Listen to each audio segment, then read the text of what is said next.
Hello dear students, welcome to a new video. आप सभी का बहुत बहुत स्वागत है एक नए वीडियो के अंदर। आज के इस वीडियो में हम डिस्कस करने वाले हैं आपके ब्लॉकचेन के लास्ट चैप्टर के बारे में। तो ये है हमारा 6th चैप्टर ऑफ ब्लॉकचेन, जहाँ पे हम डिस्कस करने वाले हैं मोस्ट इंपॉर्टेंट क्वेश्चंस, राइट। तो without wasting much time let's start the video. But before that एक बात कहनी है कि we are targeting to reach 3000 subscribers. So आप सबसे रिक्वेस्ट है कि प्लीज़ इस चैनल को सब्सक्राइब करो, इन वीडियोस को अपने फ्रेंड्स के साथ शेयर करो ताकि उनको भी उनकी एग्जाम की प्रिपरेशन में हेल्प हो, right. So we want that, right. So उसके लिए आपको प्लीज़ इस चैनल को सब्सक्राइब करना पड़ेगा और इस वीडियो को अपने फ्रेंड्स के साथ भी शेयर करो, पूरी प्लेलिस्ट को शेयर करो ताकि उन्हें भी इसमें से बेनिफिट हो, राइट। सो अब हम बात करने वाले हैं 6th चैप्टर के बारे में, जहाँ पे हमें चैलेंजेस देखने हैं ब्लॉकचेन के। So this chapter is all about the limitations and challenges of blockchain technology.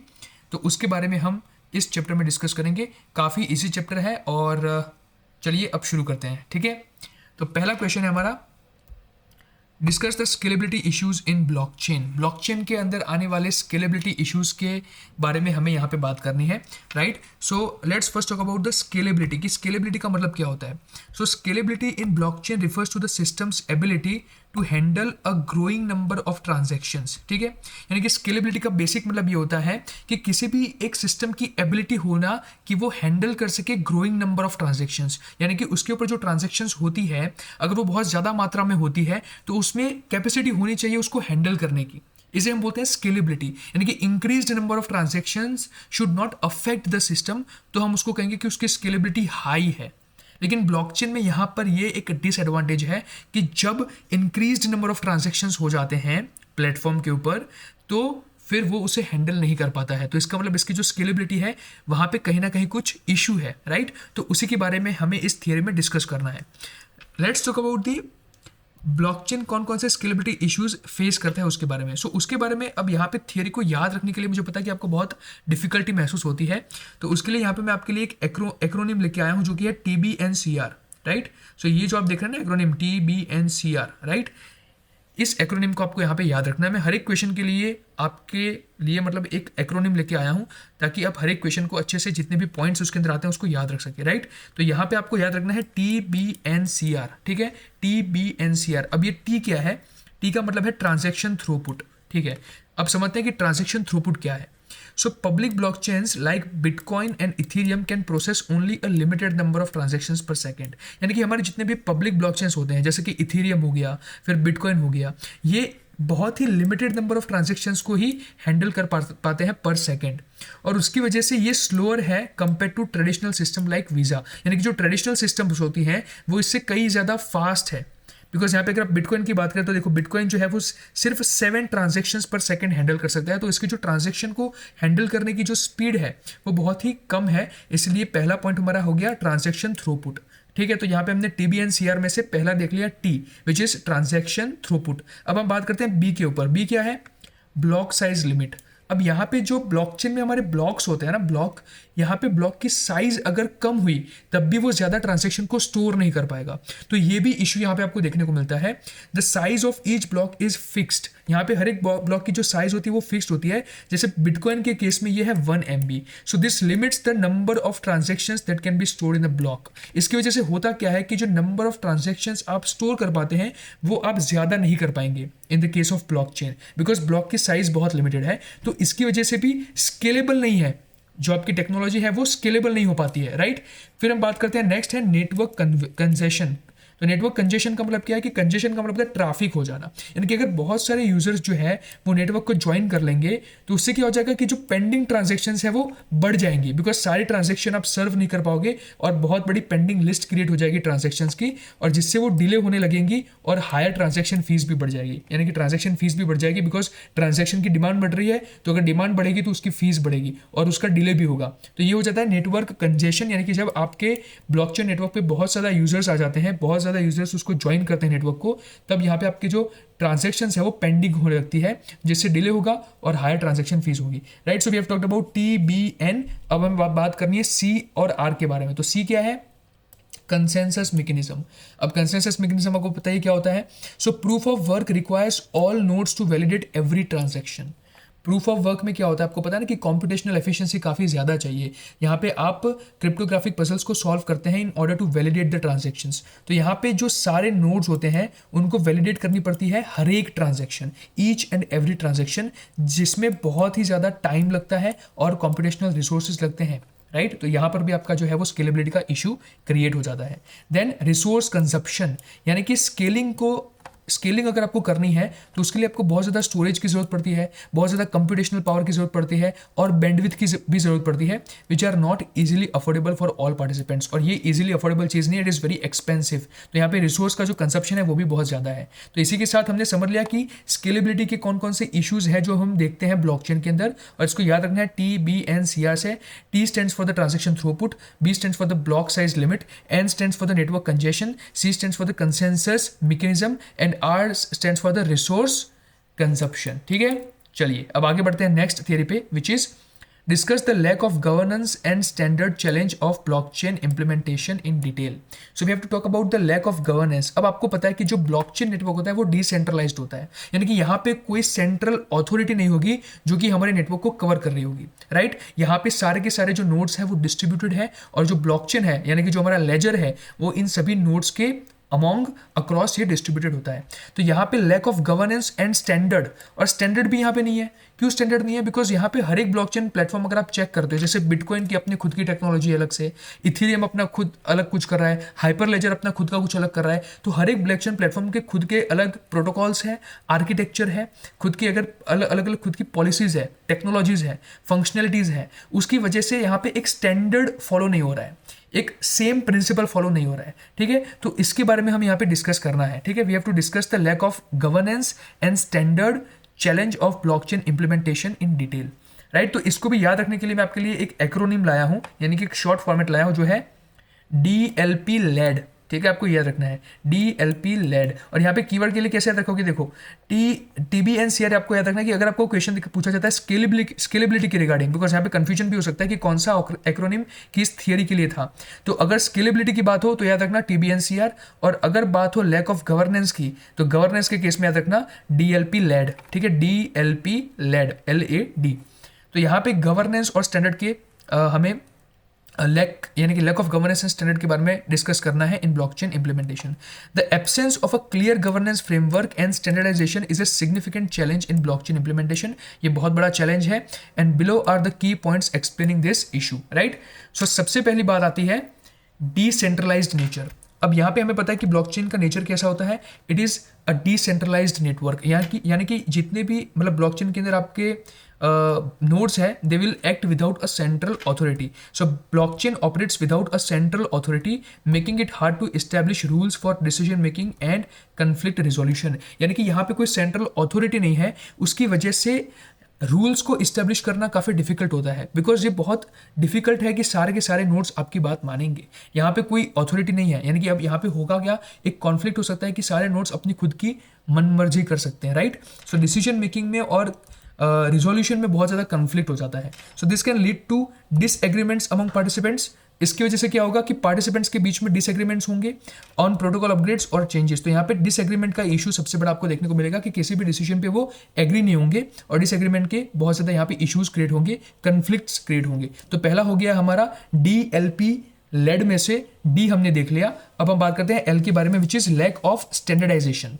ठीक है, तो यहाँ पे क्या होता है कि देखिए डिफरेंट ब्लॉकचेन जो प्लेटफॉर्म्स होते हैं जैसे कि Bitcoin, Ethereum and Hyperledger have their own unique protocols. इनके पास अपने खुद के यूनिक प्रोटोकॉल्स होते हैं, खुद के आर्किटेक्चर होते हैं और खुद की फंक्शनलिटीज होती हैं, राइट। हमें पता है कि बिटकॉइन एक क्रिप्टो करेंसी है जो कि पेमेंट्स के लिए यूज होती है। इथेरियम जो है वो एक smart contract and decentralised applications को क्रिएट करने के लिए प्लेटफॉर्म है। हाइपरलेजर जो है वो आपका कंसोर्टियम ब्लॉकचेन पे चलता है, यानी कि आप एंटरप्राइज लेवल एप्लीकेशंस इसके थ्रू बना सकते हैं। So the absence of universally accepted standards complicates interoperability. अब इससे होगा क्या कि ये सारे ब्लॉकचेन प्लेटफॉर्म्स जो है वो इंटरऑपरेबिलिटी नहीं कर पाते हैं, एक दूसरे के साथ वो कंबाइनली काम नहीं कर पाते हैं, एंड यहाँ पे इंटीग्रेशन जो है वो एग्जिस्टिंग सिस्टम के साथ करना बहुत डिफिकल्ट हो जाता है, right. So this is lack of standardisation. So हमने DL देखा, अब बात करते हैं P, which is protocol updates and forks. अब ये क्या है? So when changes are needed in a blockchain, जब भी आप अपने ब्लॉकचेन के अंदर कोई चेंज करना चाहते हैं तो क्या होता है, डिसएग्रीमेंट्स होता है among stakeholders which can lead to forks, यानी कि यहाँ पे splitting of the blockchain in 2 version हो जाएगा, बिकॉज यहाँ पे डिसएग्रीमेंट है। जब भी आप कोई चेंज करना चाहते हैं ब्लॉकचेन में और आप एग्रीमेंट की बात करते हैं तो यहाँ पे 2 हिस्से पड़ जाते हैं, फोर्क हो जाता है, स्प्लिटिंग हो जाता है ब्लॉकचेन का 2 वर्जन्स में, राइट, यानी कि एक डिसएग्रीमेंट क्रिएट हो जाता है। So for example bitcoin and bitcoin cash resulted from a disagreement over block size. तो यहाँ पे देखो बिटकॉइन के 2 हिस्से बन गए थे, बिटकॉइन और Bitcoin cash. So this thing has happened because of the fork. यहाँ पे 2 वर्जन्स अलग अलग बन गए because of the disagreement between the nodes when they had to make a decision of change into the blockchain, right. Next है हमारा lap. सो DLP, अब आते हैं लैप पे। L stands for legal and regulatory challenges. अब यहाँ पे legal and regulatory challenges क्या होते हैं देखते हैं। देखिए, so there are no globally consistent laws और रेगुलेशंस गवर्निंग ब्लॉकचेन। ये तो हमें पता ही है, कोई यहाँ पे कंसिस्टेंट लॉ है नहीं, कोई यहाँ पे रेगुलेशन है नहीं, राइट। सभी जो नोड्स है वो अपने मन मर्जी के मालिक है। तो इससे क्या होता है कि अनसर्टेनिटी क्रिएट हो जाती है for businesses and developers, because कोई कंसिस्टेंट लॉ ही नहीं है, कोई कंसिस्टेंट स्टैंडर्ड ही नहीं है, कोई रेगुलेशन ही नहीं जो गवर्न कर रहा हो ब्लॉकचेन को, ठीक है। So this lack of clarity discourages large scale adoption and innovation. तो यहाँ पे लार्ज स्केल इनोवेशन नहीं हो पाता है बिकॉज इसको स्केल करना बहुत डिफिकल्ट हो जाता है, because there is no one to take the accountability. यहाँ पे कोई है नहीं जो जिम्मेदारी ले, रिस्पॉन्सिबिलिटी ले। फिर है अकाउंटेबिलिटी एंड डिस्प्यूट रिजोल्यूशन। वही चीज़ यहाँ पे आ गई कि यहाँ पे अकाउंटेबिलिटी कोई नहीं लेता है और डिस्प्यूट होते हैं रिजोल्यूशन के ऊपर। यानी कि मान लो कि डिसेंट्रलाइज्ड सिस्टम के अंदर ये अनक्लियर है who is accountable for errors और फेलियर्स। यानी कि अगर कोई एरर हो जाता है, कोई फेलियर हो जाता है, तो कोई उसको मानने को तैयार नहीं होगा। Such as smart contract bugs और फ्रॉडुलेंट ट्रांजेक्शन। मान लेते हैं कि स्मार्ट कॉन्ट्रैक्ट के अंदर कोई बग आ गया या तो कोई फ्रॉडुलेंट यानी कि कोई मतलब 2 नंबर की ट्रांजेक्शन हो गई, बराबर गलत ट्रांजेक्शन हो गई। सो अब यहाँ पे इसकी कोई जिम्मेदारी नहीं लेगा कि ये चीज़ मैंने की है। So there is no standardised mechanism for addressing disputes और एंश्योरिंग कंप्लायंस, क्योंकि हमारे पास कोई स्टैंडर्डाइज्ड मैकेनिज्म ही नहीं है इस चीज़ को लेकर, ठीक है, कि जहाँ पे आप ये ट्रैक कर पाओ कि ये डिस्प्यूट कैसे हुआ, और आप कंप्लायंस को एंश्योर भी यहाँ पे नहीं कर सकते, रूल्स को आप यहाँ पे सही से इंप्लीमेंट भी नहीं कर पाते because it's a decentralised network.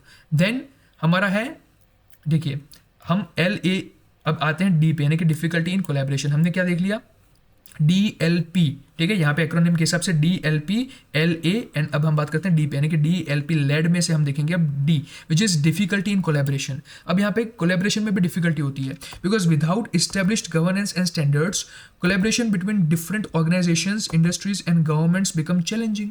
Because यहाँ पे कोई इस्टेब्लिश्ड गवर्नेंस या तो फिर स्टैंडर्ड्स है ही नहीं। अब ये चीज़ होगी नहीं तो फिर आप कोलैबोरेशन कैसे करोगे? डिफरेंट ऑर्गेनाइजेशंस एक दूसरे के साथ किस बेसिस पे कोलैबोरेट करेगी? What are the rules and regulations which they need to follow? Industries कैसे कोलैबोरेट करेगी? गवर्नमेंट्स कैसे कोलैबोरेट करेंगे? It becomes very challenging because you do not have a standard governance, you do not have a standard person और the central authority who is taking care of everything. यहाँ पे आपके पास कुछ भी standard responsibility mechanism नहीं है।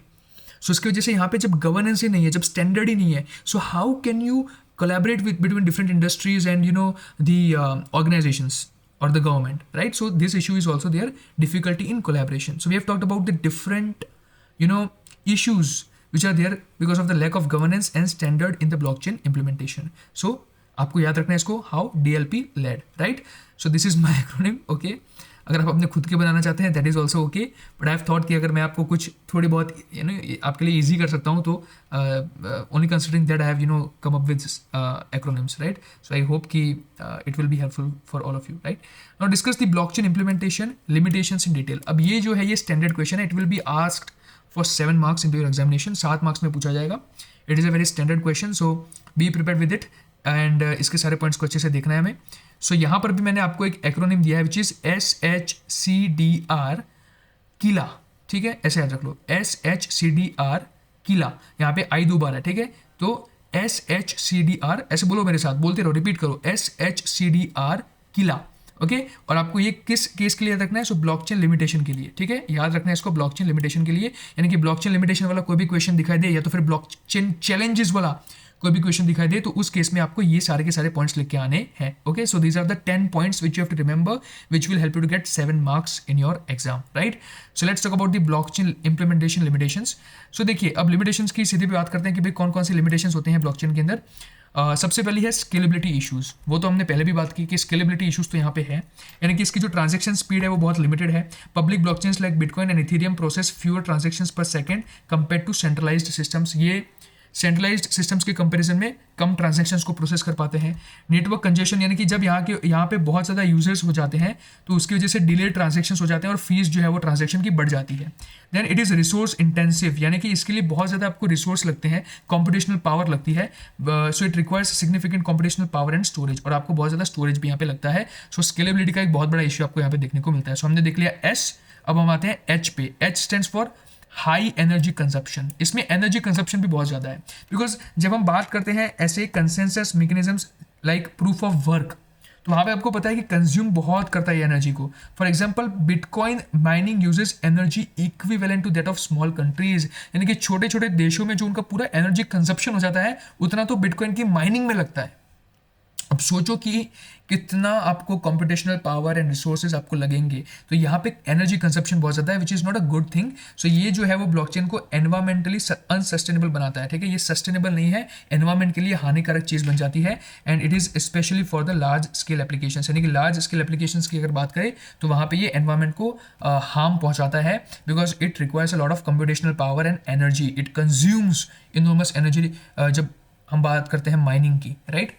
Then हमने देख लिया एस एच, उसके बाद हमारे पास क्या आता है सी डी आर, ठीक है। तो सी डी आर में से हम देखते हैं C, which is cost of implementation. अब यहाँ पे उसको इम्प्लीमेंट करने के लिए कॉस्ट भी बहुत ज़्यादा लगेगा, right. So setting up blockchain networks specially private ones, यानी कि जब आप प्राइवेट ब्लॉकचेन को सेटअप करते हैं तो उसके लिए आपको सब्सटेंशियल इन्वेस्टमेंट लगता है इन हार्डवेयर सॉफ्टवेयर एंड एक्सपर्टीज। बहुत आपको हार्डवेयर में खर्चा लगता है, सॉफ्टवेयर में खर्चा लगता है, एक्सपर्टीज भी चाहिए, because blockchain is not a we can say general technology, right.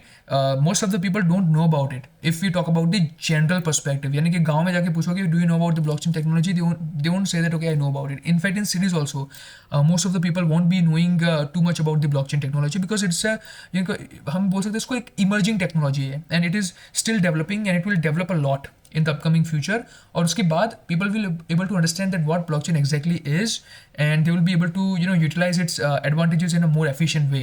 So ये आपको समझना है कि infrastructure costs जो है वो बहुत ज़्यादा लगते हैं, specially in the case of the private blockchains, because यहाँ पे आपको हार्डवेयर सॉफ्टवेयर और एक्सपर्टीज इन सभी चीज़ों की जरूरत पड़ती है।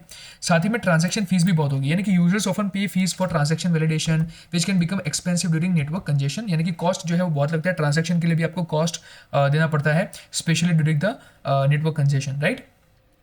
बाद में है हमारा जो नेक्स्ट, सो हमने देखो S H C D R, अब हम आते हैं डी और आर पे। तो डी क्या है, डेटा प्राइवेसी कंसर्न्स। अब यहाँ पे ये डेटा के ऊपर भी थोड़ा सा क्वेश्चन आ जाता है, क्यों, because in the case of the public blockchains, अगर हम पब्लिक ब्लॉकचेन्स की बात करें वहाँ पे सेंसिटिव इन्फॉर्मेशन के एक्सपोज होने की चांसेस है, बिकॉज पब्लिक ब्लॉकचेन क्या करता है कि सारा डेटा जो है, स्पेशली जो ट्रांजेक्शन डिटेल्स है, उसको पब्लिकली एक्सेसिबल कर देता है।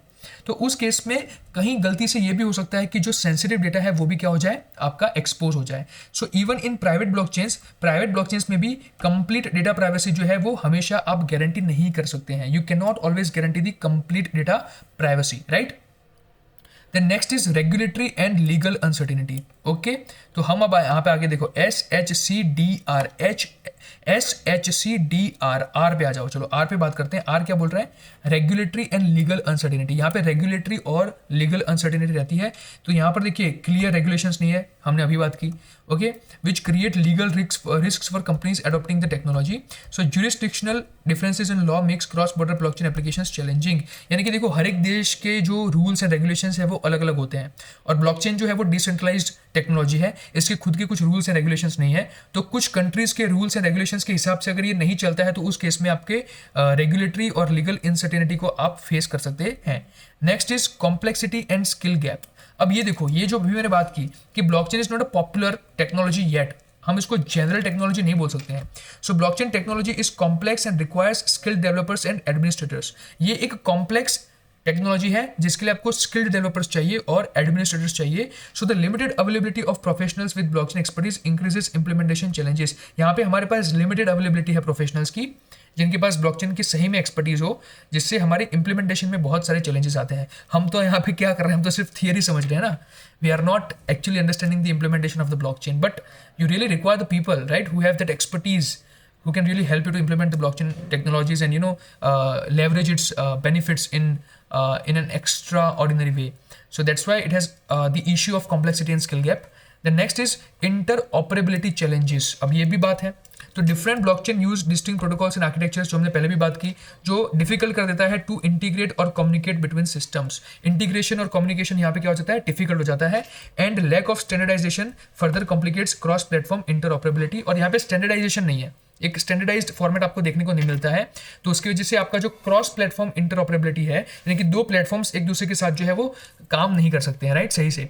सो ये इंटरऑपरेबिलिटी चैलेंज आ गया। तो हमने देखा, देखो अब हम आ गए कीला पे, तो हमने देखा सी वो है complexity and skill gap, I which is interoperability challenges, अब दूसरा आई आएगा वो है immutability limitations. So while immutability is a strength, it can also be a limitation, यानी कि इसको तो वैसे हम स्ट्रेंथ मानते हैं ना, कि एक बार अगर ट्रांजेक्शन ब्लॉकचेन पे रिकॉर्ड हो जाती है then it can not be changed, इसी को हम बोलते हैं इम्यूटेबिलिटी। तो ये तो एक स्ट्रेंथ मानते हैं, लेकिन कई बार ये एक लिमिटेशन भी बन सकता है, एक डिसएडवांटेज भी बन सकता है। सो एरर्स और fraudulent data entries can not be easily corrected, ये भी हो सकता है ना कि अगर गलती से अगर आपने कोई एरर वाली एंट्री डाल दी ब्लॉकचेन के अंदर, तो अब प्रॉब्लम हो गई, बिकॉज अब आप उसको चेंज नहीं कर सकते। सो आपको बहुत ध्यान रखना पड़ता है कि जो आप ट्रांजेक्शन डाल रहे हैं, it should not contain any kind of error, it should not be fraudulent. So errors और fraudulent data entries can not be easily corrected, ये यहाँ पे एक इशू है। So this poses risks in scenarios where changes to records may be necessary, यानी कि ऐसे cases में आपको चेंजेस करने पड़ते हैं, लेकिन आप नहीं कर पाते हैं बिकॉज इम्यूटेबिलिटी का नेचर है इसका, राइट। अब आते हैं एल के ऊपर, which is latency and performance issues. So as the blockchain grows the time required, latency का मतलब होता है कि लोड टाइम, यानी कि जब ज्यादा टाइम लेता है ना आपका प्लेटफॉर्म, तो उसको बोलते हैं लेटेंसी इशू। तो लेटेंसी इशू कब होता है कि जब आपका ब्लॉकचेन ग्रो करता है, तो जो टाइम रिक्वायर होता है for processing transactions and validating blocks, वो इंक्रीज हो जाता है। यानी कि जैसे जैसे ब्लॉकचेन के ऊपर नंबर ऑफ यूजर्स बढ़ते हैं, तो उसकी वजह से जो ट्रांजेक्शन को प्रोसेस करने का जो टाइम है वो बढ़ने लग जाता है। तो ये जो है वो प्रॉब्लमेटिक है फॉर रियल टाइम एप्लीकेशंस, की जहाँ पे आपको रियल टाइम सारी चीज़ें चाहिए, लाइक IoT और फाइनेंशियल सर्विसेज, क्योंकि अगर लोड बढ़ गया तो फिर परफॉर्मेंस खराब नहीं होनी चाहिए, it should be good enough, but वो चीज़ यहाँ पे कई बार नहीं देखने को मिलती है। So latency and performance issue is a major issue in blockchain technology. Then है एडॉप्शन रेजिस्टेंस, यानी कि अभी भी ऐसी बहुत सारी ऑर्गेनाइजेशंस है जो एडॉप्ट करने के लिए तैयार नहीं है ब्लॉकचेन को। क्यों? बिकॉज यहाँ पे क्या होता है कि इसका जो नेचर है डिसरप्टिव है, and the need to overhaul existing systems. मेरी खुद की कंपनी है, वो ट्रेडिशनल डेटाबेस पे चल रही है, मेरा ट्रेडिशनल पूरा सिस्टम चल रहा है।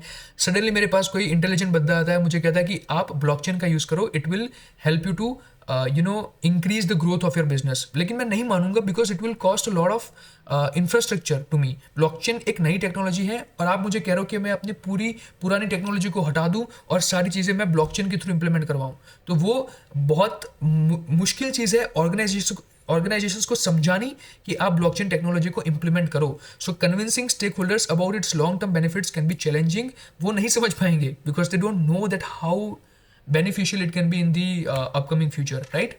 सो ये हो गए लिमिटेशंस और चैलेंजेस ऑफ द ब्लॉकचेन, कि यहाँ पे जो ब्लॉकचेन है इसको हमने याद रखने के लिए यहाँ पे SHCDR किला, ये आपको याद रखना है। S stands for the scalability issues, S stands for the high energy consumption, then C stands for the cost of implementation, D stands for data privacy concerns, R stands for regulatory and legal uncertainty, complexity and skill gap for C, interoperability challenges for I, another I, immutability limitations, and latency and performance issues for L, and adoption resistance for A। 2-3 बार अगर आप इसको practice करोगे और एक बार pen paper लेके लिख लेना ये सारे नाम, एक बार आप लिख देना SHCDRCIILA और साइड में फिर इनकी फुल फॉर्म्स लिखना। एक बार बस ये नाम याद रखे, अंदर की थियरी आप आराम से लेके आ सकते हो, because it is very easy to write. इतना ज़्यादा इसमें कुछ टेंशन लेने वाली बात नहीं है, right. And it is the most important question of this chapter. So make sure कि अगर आप कोई और क्वेश्चन प्रिपेयर नहीं करते हैं, दैट इज कंप्लीटली फाइन। वैसे फाइन तो नहीं है, बट इफ़ यू विश, यानी कि एग्जाम के 1 घंटे पहले अगर इस वीडियो को देख रहे हो, that case I would request कि ये वाला क्वेश्चन अकेला कर लो, बाकी नहीं करोगे तो चलेगा, right. Let's talk about the next question guys. List the limitations of blockchain, the similar question but for less marks, ठीक है। ये वाला क्वेश्चन था discuss the blockchain implementation limitations, यानी कि यहाँ पे भी हमें लिमिटेशंस की बात करनी थी। ये भी सिमिलर क्वेश्चन है जहाँ पे हमें बात करनी है लिमिटेशंस ऑफ ब्लॉकचेन, बट यहाँ पे 3 मार्क्स में अगर पूछा जाए, 4 मार्क्स में पूछा जाए तो डिटेल में एक्सप्लेन नहीं करना है, लिखने ये सारे पॉइंट्स है। SHCDR किला, वही चीज़ें यहाँ पे लिखी गई है और उनको एक एक लाइन में एक्सप्लेन कर देना है, right. I am not gonna explain it because I have already explain it in detail. Next है right the challenges of blockchain technology, similar question जनता, लिमिटेशंस, चैलेंजेस, कुछ भी बोलो, यहाँ पे हमें ब्लॉकचेन टेक्नोलॉजी के चैलेंजेस के बारे में समझाना है ब्रीफ में। 3 मार्क्स का क्वेश्चन है, SHCR यहाँ पे लिखने में रह गया, DCIILA, सेम चीज़ यहाँ पे करनी है, राइट, जो हमने ऊपर की, बट यहाँ पे शॉर्ट में समझाना है। तो ये 10 के 10 पॉइंट यहाँ पर भी आ जाते हैं। Next question, analyse blockchain implementation in the context of data security in brief, very important.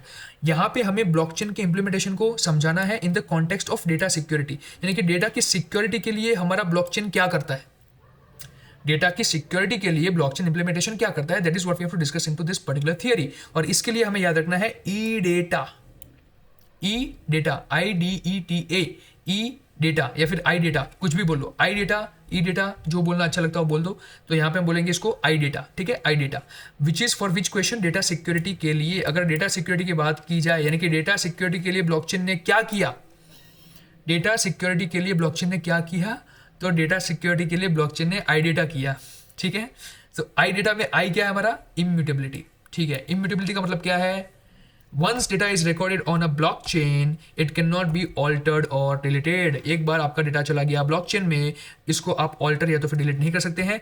This ensures that sensitive information remains tamper proof, यानी कि जो आपकी सेंसिटिव इंफॉर्मेशन है उसको कोई चेंज ना कर सके, and it should be remain secured from the unauthorized changes. Next is D, which is decentralization, यानी कि यहाँ पे जो आपका डेटा है वो स्टोर्ड है across multiple nodes, making it difficult for hackers to attack the entire system. यानी कि यहाँ पे आपका जो डेटा है वो स्टोर्ड है अक्रॉस मल्टीपल नोड्स, उसकी वजह से क्या होगा कि हैकर्स जो है उसको अटैक नहीं कर पाएंगे आपके पूरे सिस्टम को। वाई?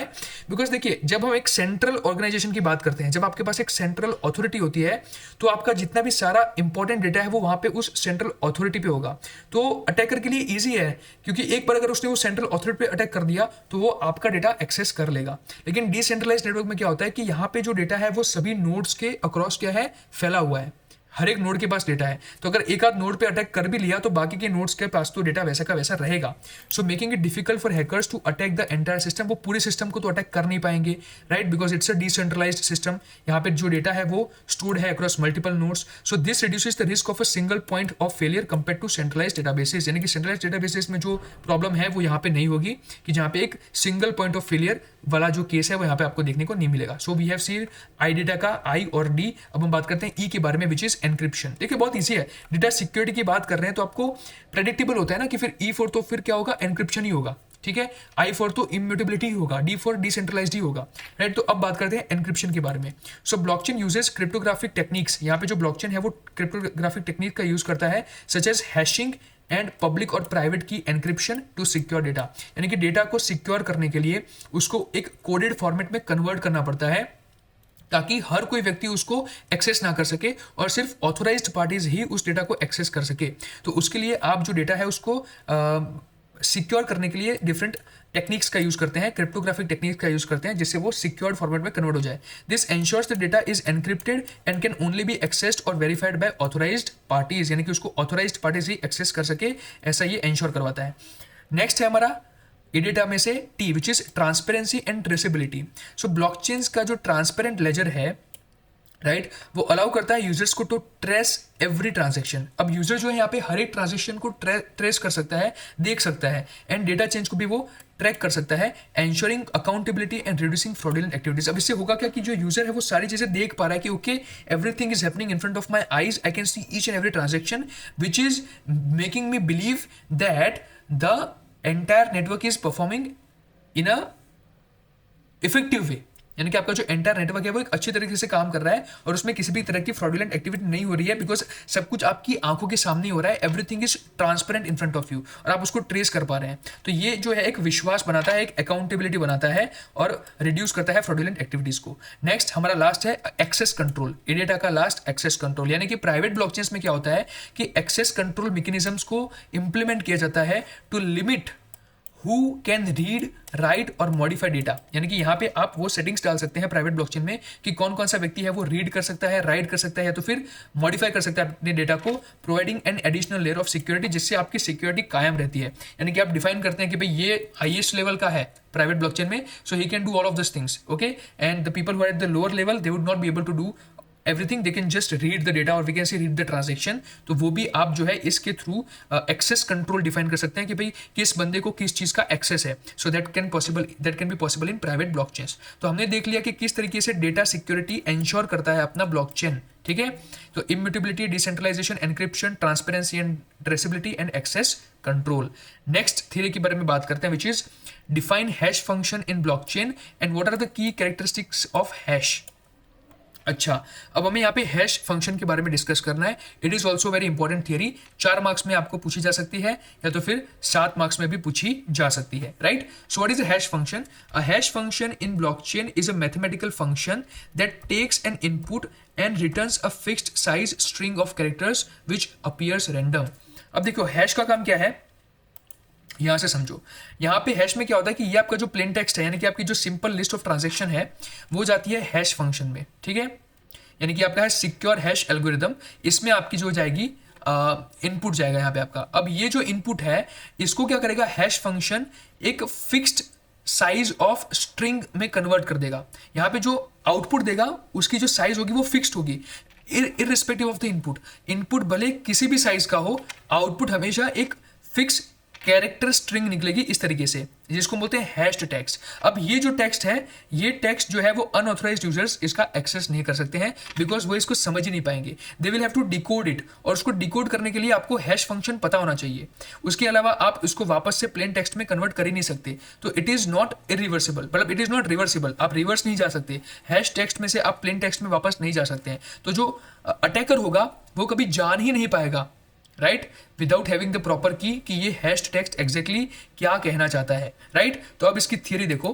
तो a hash function in blockchain is a mathematical function. ये एक मैथमेटिकल फंक्शन है जो इनपुट के तौर पे कोई भी मैसेज लेता है, कोई भी प्लेन टेक्स्ट लेता है, और इन रिटर्न यानी कि इन आउटपुट आपको एक हैश्ड टेक्स्ट देता है, ठीक है। So in return it returns a fixed size string of characters. आपके पास एक फिक्स्ड साइज की स्ट्रिंग ऑफ कैरेक्टर आती है जो कि एक रैंडम नंबर होता है। Now this string is called the hash और हैश वैल्यू, और इसी स्ट्रिंग को हम बोलते हैं हैश वैल्यू, ठीक है।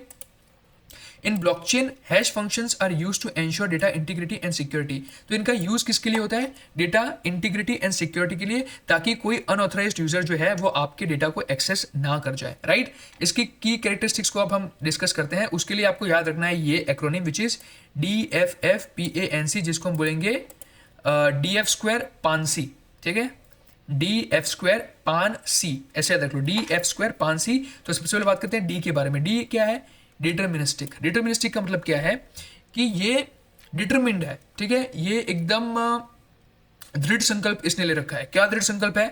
The same input will always produce the same hash value. इसका जो डिटर्मिनिस्टिक नेचर है ये बताता है कि the same input will always produce the same hash value. For example, मेरा कोई इनपुट है टेक्स्ट, जैसे 1 2 3, ये मेरा इनपुट है। तो अब इसकी जो हैश वैल्यू बनेगी, फॉर एग्जाम्पल बनती है let's say DFG, random hash value इसकी बन रही है DFG। तो ये फिक्स है कि 1 2 3 के लिए जो हैश वैल्यू बनेगी वो DFG ही बनेगी। अब 4 5 6 के लिए DFG नहीं बनने वाली है, यानी कि each and every input will have a unique hash value. हर एक इनपुट का एक यूनिक हैश वैल्यू होगा और हर एक डिफरेंट इनपुट का एक डिफरेंट आपके पास हैश वैल्यू आएगा। सो इसको बोलते हैं deterministic. Then next is fixed length, F। So fixed length यानी कि आपका जो आउटपुट होगा हैश का, it will be of fixed size regardless of the input size. यानी कि इनपुट भले 500 बिट का हो, 600 बिट का हो, 700 बिट का हो या तो फिर 1000 बिट का हो, आपका जो आउटपुट आएगा यानी कि आपकी जो हैश वैल्यू आएगी उसकी साइज फिक्स्ड होगी based upon the hashing algorithm, कि आप कौन सा हैशिंग एल्गोरिदम यूज कर रहे हैं। फॉर एग्जाम्पल, अगर हम बिटकॉइन की बात करें तो वो यूज करता है SHA 256 एल्गोरिदम। ओके, SHA की फुल फॉर्म है सिक्योर हैशिंग एल्गोरिदम 256। अब ये 256 ये बताता है कि इसका जो आउटपुट आता है वो हमेशा 256 बिट वैल्यू ही होती है, राइट। यानी कि इनपुट चाहे कितने भी बिट्स का हो, जो आपकी हैश वैल्यू क्रिएट होगी वो 256 बिट की होगी, यानी कि उसकी जो लेंथ है वो क्या है? फिक्स्ड है। तो ये हमारा हो गया दूसरा F। अब हम बात करते हैं अपना ये दूसरा वाला F, right. So which is fast computation. Fast computation क्या है? तो hash functions are design to be computed quickly even for large inputs, यानी कि इनकी जो कंप्यूटेशनल एफिशिएंसी है वो काफ़ी ज़्यादा है और ये लार्ज इनपुट के लिए भी आपको बहुत जल्दी आपका आउटपुट दे देते हैं, यानी कि आपका हैश फंक्शन दे देते हैं, राइट, हैश वैल्यू दे देते हैं। Next is pre image resistance. तो it is computationally infeasible to reverse a hash to get back to the original input. यानी कि अब यहाँ पे वो हैकर जो है वो उसको वापस से हैश वैल्यू से इनपुट में कन्वर्ट ही नहीं कर सकता है अनटिल एंड अनलेस उसके पास करेक्ट की हो, राइट। यानी कि उसको उसी हैश फंक्शन में उस पर्टिकुलर आउटपुट को डालना पड़ेगा, तभी जाके वो उसको रियल इनपुट में कन्वर्ट कर पाएगा। उसके अलावा आप कितना भी हाथ पैर पछाड़ लो, आपको कभी भी आप रिवर्स नहीं कर पाओगे किसी भी हैश को into the original input. Then next is collision resistance. तो मैंने अभी जो बात बताई कि it is extremely difficult to find two different inputs that produce the same hash value. ये चीज ऑलमोस्ट नेक्स्ट टू इम्पॉसिबल है कि आपको सेम हैश वैल्यू के लिए दो डिफरेंट इनपुट्स आपके पास होंगे, राइट। यानी कि 1 2 3 ओके और 4 5 6 दोनों के लिए DFG हैश वैल्यू बने, ऐसा पॉसिबल नहीं है। Next is Evlange effect. It is very important to understand. A small change in the input results in a completely different hash value, ensuring data integrity. और यही चीज तो ensure करती है कि आपका जो डेटा है उसकी इंटीग्रिटी बनी रहती है, राइट। इसका कॉन्सेप्ट आपको एक बार मैं फटाफट से समझाता हूँ कि होता क्या है, ताकि आपको क्लियर हो जाए। देखो इसमें होता क्या है, सबसे पहले मैं क्या करता हूँ कि मेरा जो ब्लॉक है उसके अंदर मेरी सारी इंफॉर्मेशन होगी। तो मैं क्या करूंगा कि वो जो ब्लॉक है जिसमें प्लेन टेक्स्ट में सारी इंफॉर्मेशन है, यानी कि मेरी सारी ट्रांजैक्शंस है, उसको मैं दे दूंगा हैश फंक्शन को एज एन इनपुट। अब हैश फंक्शन क्या करेगा, उसको कन्वर्ट कर देगा एक हैश वैल्यू के अंदर, जिससे अब नेटवर्क के अंदर ब्लॉकचेन के अंदर जो है वो कोई भी अटैकर इसको पढ़ नहीं पाएगा, वो इसको डिकोड नहीं कर पाएगा। लेकिन अब मेरा जो ऑथोराइज्ड यूजर है जिसके पास ऑथेंटिसिटी है कि वो इसको एक्सेस कर सके, वो क्या करेगा, इस हमारे हैश वैल्यू को उसी हैश फंक्शन में डालेगा जिसके थ्रू इसको हमने एनक्रिप्ट किया है, ठीक है। तो हम क्या करेंगे कि हैश वैल्यू को हम एक हमारे हैश फंक्शन में डालेंगे, यानी कि उसी हैश फंक्शन में डालेंगे कि जिसके थ्रू हमने इसका एनक्रिप्शन किया था, तो उसी के थ्रू हम इसका क्या करेंगे, डिक्रिप्शन करेंगे, और फिर वहां से वो ओरिजिनल टेक्स्ट में कन्वर्ट होगा। The moment when you get the original text, अगर आपको लगता है कि वो सही से डिग्रेड नहीं हुआ है, मतलब डिकोड नहीं हुआ है, तो आप समझ जाना कि उसके अंदर किसी ना किसी प्रकार की छेड़छाड़ की गई है। बिकॉज अगर आपका जो इनिशियल इनपुट था और जो लास्ट में वो डिक्रिप्शन करने के बाद वो आउटपुट मिला, अगर वो दोनों सेम नहीं हुए, तो इसका मतलब तो यही हुआ ना कि इसके ऊपर कोई अटैक हुआ है, यानी कि इसकी इंटीग्रिटी के ऊपर कुछ अटैक हुआ है। इंटीग्रिटी का मतलब ये होता है कि भाई unchangeable, something which can not be changed. अगर इंटीग्रिटी पे अटैक हुआ तो इसका मतलब that thing has been changed, उसको चेंज किया गया है। तो वो चेक करने के लिए कि डेटा इंटीग्रिटी है या नहीं है, आप ये टास्क परफॉर्म करते हैं। यानी कि जो सेंडर है वो डेटा को हैश वैल्यू में कन्वर्ट करता है, और जो रिसीवर है उसको उसी हैश फंक्शन के थ्रू वो क्या करता है, डिक्रिप्ट करता है। एंड दे बोथ इवेल्युएट कि भाई सेम डेटा आया है या नहीं आया है। सेम डेटा आएगा तो इसका मतलब डेटा इंटीग्रिटी है, वो बनी रही है। अगर नहीं आता है तो इसका मतलब डेटा इंटीग्रिटी में खंडन हुआ है, राइट।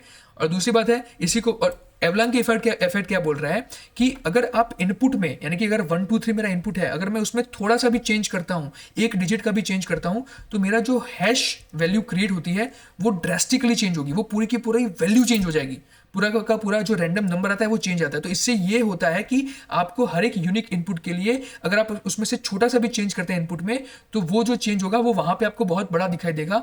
यानी कि ये तो पक्का इंश्योर करेगा कि यूनिक वैल्यू आपकी जो है वो हैश की क्रिएट यहाँ पे होने वाली है। यानी कि a small change in the input results in a completely different hash value ensuring data integrity, जिससे आपकी जो डेटा इंटीग्रिटी है वो बनी रहती है, राइट।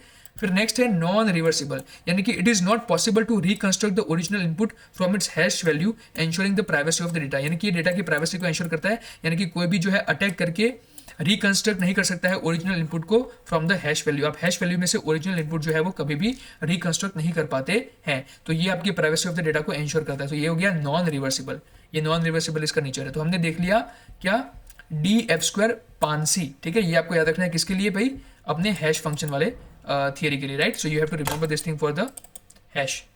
नेक्स्ट है अपना for public rating engine for movies, how this can be implemented with blockchain, ठीक है। यानी कि ब्लॉकचेन में आप किस तरीके से इंप्लीमेंट कर सकते हैं public rating engine for movies. So ये क्या बोल रहा है कि जो आप डिफरेंट मूवीज होती है वहां पे लोग जाके क्या करते हैं, रेटिंग देते हैं। तो जो रेटिंग देते हैं उसमें आप ब्लॉकचेन का कैसा यूज कर सकते हैं, यानी कि in order to ensure that transparency and integrity, और ये सारी चीजें एंश्योर करने के लिए आप किस तरीके से ब्लॉकचेन को इंप्लीमेंट कर सकते हैं in the public rating engine for movies. अब यहाँ पे ये मूवीज का केस है, आपको किसी भी एप्लीकेशन की बात दे सकते हैं, वो किसी भी तरह के एप्लीकेशन की यहाँ पे बात कर सकता है, तो आपको तैयार रहना है। लेकिन यहाँ पे जो फॉर्मेट होगा आंसर का वो सिमिलर रहेगा, राइट। तो यहाँ पे आपको याद रखना है DTS TP square, right, DTS TP square, ये आपको याद रखना है. So a public rating engine for movies can be implemented using blockchain to ensure transparency, security and immutability of the ratings and reviews. यानी कि जो रेटिंग्स और reviews दे रही है पब्लिक, वो कोई चेंज ना कर पाए, वो कोई उसके अंदर कोई छेड़छाड़ ना कर पाए, उसके लिए हमें ब्लॉकचेन टेक्नोलॉजी को इंप्लीमेंट करना पड़ता है. वही चीज यहाँ पे हम बात कर रहे हैं. और उसके लिए हमने यहाँ पे एक्रोनिम याद रखना है DTS TP स्क्वायर, जहाँ पे D क्या है, decentralised data storage. Decentralised data storage का मतलब क्या है कि जो ब्लॉकचेन है वो अलाउ करती है decentralised storage of ratings and reviews. यानी कि जो आपके रेटिंग्स एंड रिव्यूज होंगे वो डिसेंट्रलाइज्ड फॉर्मेट में स्टोर होंगे across different computers and nodes where no single entity controls the data, जहां पे कोई भी सिंगल एंटिटी आपका डेटा कंट्रोल नहीं कर पा रही होगी. So this ensures that the ratings are unbiased and can not be manipulated by a central authority. So because of the decentralised nature, यहाँ पे आपके पास कोई ऐसी सेंट्रल अथॉरिटी नहीं है जो कि आपके डेटा को मैनिपुलेट कर सकती है, यानी कि रेटिंग्स एंड रिव्यूज को मैनिपुलेट कर सकती है. वरना तो क्या होगा कि वो मूवी वाला पैसे खिला देगा सेंट्रल अथॉरिटी को और बोलेगा कि मेरी रेटिंग बढ़ा दो, जो 3 रेटिंग मिल रही है 10 में से उसको 8 कर दो. तो वो तो फिर गड़बड़ वाला केस हो गया ना, वो पैसे दे देगा उसको. तो ये चीज़ यहाँ पे नहीं होती है ब्लॉकचेन नेटवर्क के थ्रू. डिसेंट्रलाइज्ड डेटा स्टोरेज यहाँ पे है. नेक्स्ट है हमारा DTS का T, which is transparent and immutable records. यानी कि ब्लॉकचेन हमें पता है कि ट्रांसपेरेंसी एंश्योर करवाती है एंड इम्यूटेबिलिटी एंश्योर करवाती है. तो आपके जो रिकॉर्ड्स होंगे रिव्यूज के, वो भी कैसे होंगे, ट्रांसपेरेंट होंगे एंड इम्यूटेबल होंगे. So once a user submits a rating और रिव्यू फॉर अ मूवी, यानी कि जैसे वो रेटिंग सबमिट करता है, it is recorded on the blockchain, ये ब्लॉकचेन पे रिकॉर्ड हो जाएगा. So this ensures that the data can not be altered और डिलीटेड. अब ये एंश्योर करेगा कि जो आपका डेटा है वो ऑल्टर ना हो जाए, तो फिर डिलीट ना हो जाए, providing a transparent and tamper proof record of all ratings. ठीक है. फिर नेक्स्ट है smart contracts for rating rules. अब रेटिंग के रूल्स के लिए आप स्मार्ट कॉन्ट्रैक्ट्स को इंप्लीमेंट कर सकते हैं. So smart contracts can be used to automatically enforce rules for rating submissions such as preventing spam और फेक रिव्यूज. तो यहाँ पे आप इस तरीके से स्मार्ट कॉन्ट्रैक्ट का यूज कर सकते हैं, यानी कि अपने रेटिंग के रूल्स को डिफाइन करने के लिए कि कोई भी व्यक्ति फेक जो है रेटिंग्स उसको सबमिट ना कर सके. राइट. आपका जो स्मार्ट कॉन्ट्रैक्ट है वो क्या करेगा, it will limit the users to submitting 1 review per movie. यानी कि एक मूवी के ऊपर एक बंदा एक ही रिव्यू दे सके, वो ऐसे सिस्टम आपका स्मार्ट कॉन्ट्रैक्ट जो है वो इंप्लीमेंट करवाएगा. And it will also validate कि जो रेटिंग्स आ रही है वो वेरीफाइड यूजर से आ रही हो, ना कि किसी फेक अकाउंट से आ रही हो. तो ये सारी चीजें जो है वो आप स्मार्ट कॉन्ट्रैक्ट के थ्रू जो है वो इंप्लीमेंट कर सकते हैं. नेक्स्ट है टोकनाइजेशन फॉर यूजर इंसेंटिव्स. ये बहुत अच्छा है. यहाँ पे आप क्या करेंगे, users could be awarded with tokens for submitting genuine reviews. अगर वो genuine reviews देते हैं तो उसके लिए आप क्या करेंगे, उनको incentives देंगे, यानी कि कुछ इनाम देंगे. वो कुछ भी हो सकता है, पैसे हो सकते हैं, टोकन्स हो सकते हैं, उनको मूवी की फ्री टिकट दे दो for engaging with the platform. So this tokens can be used for voting, purchasing content, आप कंटेंट को परचेज कर सकते हैं, और even exchange for real world value. Right. फिर है अपना public accessibility. So since blockchain is decentralised and transparent, anyone can access the movie ratings and reviews. तो यहाँ पे वो ट्रांसपेरेंसी वाला भी आ गया और पब्लिक एक्सेसिबिलिटी वाला केस भी आ गया कि यहाँ पे जो है आपका ब्लॉकचेन वो डिसेंट्रलाइज्ड और ट्रांसपेरेंट है, उसकी वजह से जितने भी रेटिंग्स होंगे, जितने भी रिव्यूज होंगे, वो हर कोई एक्सेस कर पाएगा, विच ensures that public can verify the authenticity and reliability of the information. ताकि पब्लिक को पता लगे कि भाई ये चीज ऑथेंटिक है. Right. Everyone can see the ratings and reviews in open. Then last point is prevention of fake reviews. So यहाँ पे आप क्या करेंगे, ब्लॉकचेन का जो इम्यूटेबिलिटी वाला जो नेचर है और जो डिसेंट्रलाइज्ड नेचर वाला जो ये है इसकी फीचर, ये बहुत ही डिफिकल्ट कर देता है फॉर मेलिशियस एक्टर्स, यानी कि attackers, to submit fake ratings और ऑल्टर एग्जिस्टिंग वंस. ठीक है. यानी कि यहाँ पे आप फेक रेटिंग्स फिर नहीं डाल सकते हैं. So verification of users and transaction history can also be track. यहाँ पे वेरिफिकेशन होता है यूजर्स का, उनकी ट्रांजेक्शन हिस्ट्री भी आप यहाँ पे ट्रैक करवा सकते हैं with help of the blockchain. Immutability ये इंश्योर करेगा कि भाई एक बार किसी ने रिव्यू डाल दिया तो वो रिव्यू तो ब्लॉकचेन में रहने वाला है, तो फिर नेक्स्ट टाइम वो बंदा फिर से जो है वो फेक रिव्यू नहीं डाल सकता है. राइट. तो वो फेक रेटिंग्स है तो फिर ऑल्टर एग्जिस्टिंग वंस यहाँ पे नहीं डाल पाएंगे. राइट. सो यहाँ पे प्रिवेंशन हो जाएगा फेक रिव्यूज का. तो ये आपको एक्रोनिम याद रखना है, इसको याद रखने के लिए, which is DTS TP square. ठीक है. यहाँ पे आपको रखना है DTS TP स्क्वायर.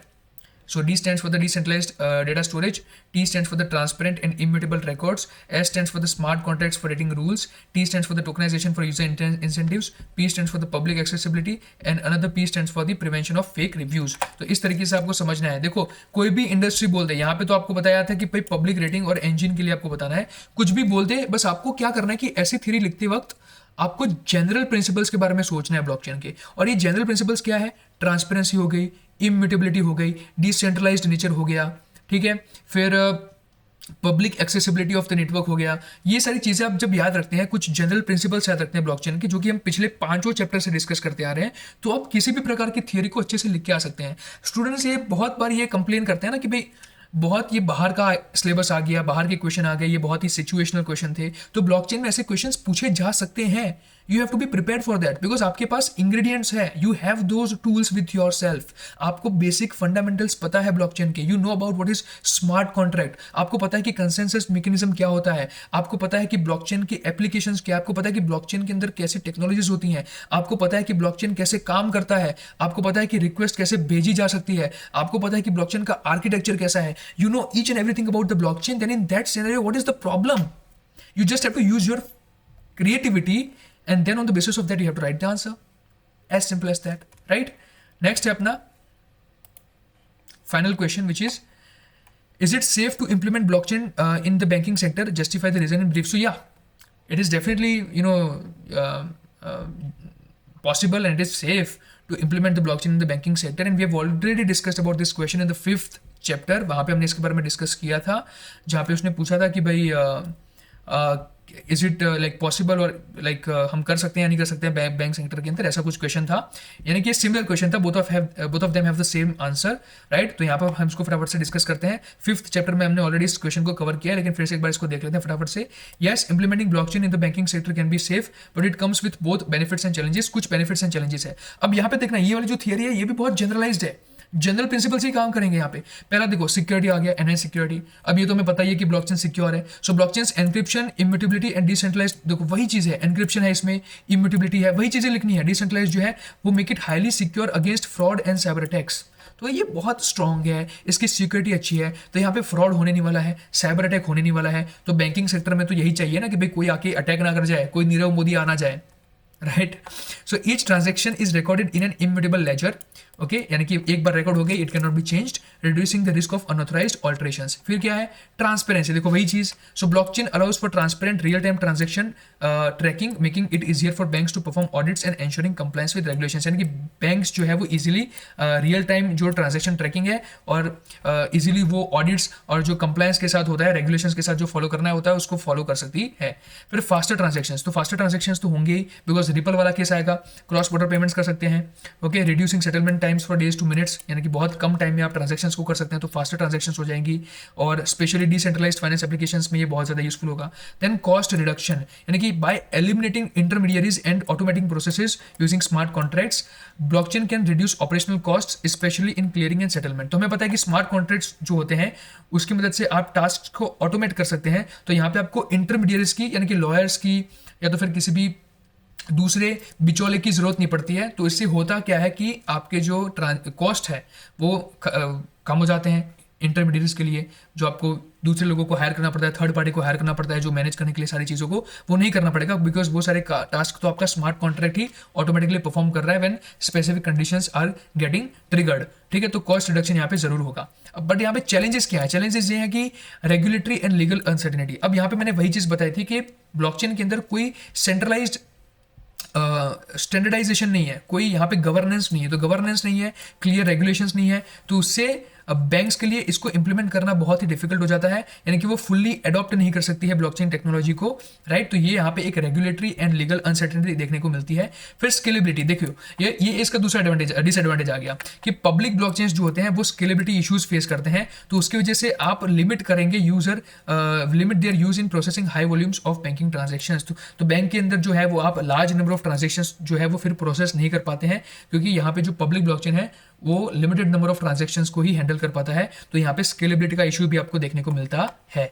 नेक्स्ट है इंटीग्रेशन विद लेगेसी सिस्टम्स। तो ये वाली चीज मैंने आपको बताई थी कि जो बैंक्स ऑलरेडी एग्जिस्ट करती हैं, मतलब रिलाई करती है on existing systems, may not easily integrate with the blockchain technology leading to implementation complexities. वही चीज़ आ गई ना कि जो बिजनेसेस होते हैं वो अपने खुद के ट्रेडिशनल बिजनेस पे चल रहे होते हैं, और अगर अचानक जाके आप उस बैंक को बोलते हैं कि let's implement the blockchain technology, they would not implement it, because you know they would not feel like it, कि भाई वो बोल रहे कि यार बहुत कॉस्ट चला जाएगा, who will do this, and हमारा ऑलरेडी ये सिस्टम काफ़ी अच्छे से चल रहा है, our all employees are habituated with this particular system, okay, the existing system, okay, the outdated system.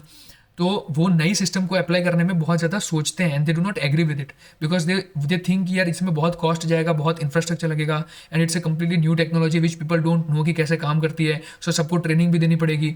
तो उसकी वजह से जो बैंक है वो एग्जिस्टिंग सिस्टम्स पे ही रिलाई करना पसंद करती है और इजिली इंटीग्रेट करने को मानती नहीं है ब्लॉकचेन टेक्नोलॉजी को, which can lead to implementation complexities, और इसकी वजह से इंप्लीमेंटेशन करना भी हार्ड है the blockchain technology, right. So यहाँ पे इंटीग्रेशन की प्रॉब्लम आती है, स्केलेबिलिटी की, because public blockchain can not handle a large number of transactions and regulatory and legal uncertainty भी यहाँ पे आपको देखने को मिलती है, यानी कि क्लियर रेगुलेशंस यहाँ पे नहीं होते हैं, ठीक है, जिससे डिफिकल्टी हो जाती है for banks to fully adopt blockchain technology well ensuring compliance, ठीक है, फुल्ली अडॉप्ट नहीं कर पाते हैं because there is no one to take the accountability of everything. So ये हो गए इसके चैलेंजेस। तो we have talked about the theory in detail as well, और इसी के साथ हमारा जो 6th चैप्टर है यहाँ पे फिनिश होता है। मोस्ट एम्पिक क्वेश्चन क्या है, चैलेंजेस ऑफ द ब्लॉकचेन, ठीक है, challenges in the implementation of the blockchain is the most epic question. उसके साथ साथ डेटा सिक्योरिटी वाला क्वेश्चन भी कर लेना, और मैं तो कहता हूँ सारे क्वेश्चन अच्छे से अब आपने देख ही लिए हैं तो फिर आ ही गए होंगे। और ये जो एक्रोनिम है इसका यूज़ करो, TBNCR अपने पास एक हो गया, फिर एक होता है DLP लेड वाला, फिर एक आता है अपने पास SHCDR किला, ये तो याद रखना ही पड़ेगा, SHCDR किला अच्छे से कर देना याद। देन ये वही वाला आ गया, फिर आता है I data, right. I data आता है किसके लिए आता है, I data context of data security, ठीक है। उसके बाद हमारा आता है DF² पांसी, DF² पांसी is for the hash function, it is very important theory, so make sure to complete it as well. और इसी के साथ आज का ये जो हमारा वीडियो है खत्म होता है। I hope you guys like this video and if that's the case subscribe to the channel. We want to reach 3000 subscribers and I hope that you will help me reach this target. And इसी के साथ आज का ये video खत्म करते हैं। Thank you so much.